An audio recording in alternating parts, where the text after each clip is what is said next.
بسم اللہ الرحمن الرحیم۔ خواب کے اندر گوشت دیکھنے کی 5 تعبیریں ہیں۔ اگر کوئی شخص خواب میں دیکھے کہ اس نے سانپ کا گوشت کھایا ہے تو اس کی تعبیر اور علامت ہے کہ خواب دیکھنے والا دشمن کی غیبت کرے گا۔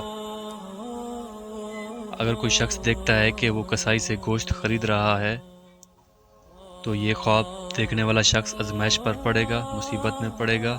اور اگر کوئی شخص خواب میں تازہ گوشت دیکھتا ہے تو یہ موت کی دلیل ہے، اور یہ دلیل ہے کہ وہ بندہ غائب ہو جائے گا۔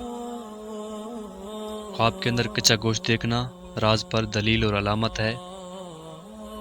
اس کی تعبیر راز اگر کوئی دیکھے تو یہ سمجھ لے کہ کوئی اس کا راز تو نہیں کھول رہا، یا پھر میں کسی کا راز تو نہیں کھول رہا۔ ایسے شخص کو خواب میں کچا گوشت نظر آتا ہے۔ اسی طرح اگر کوئی خواب کے اندر کچا گوشت دیکھتا ہے تو یہ بیماری پر دلیل ہے۔ وہ شخص بیماریوں اور پریشانیوں اور مصیبتوں میں مبتلا ہوگا۔ دوستو، مزید خوابوں کی تعبیر جاننے کے لیے ہمارا چینل سبسکرائب کریں۔ شکریہ۔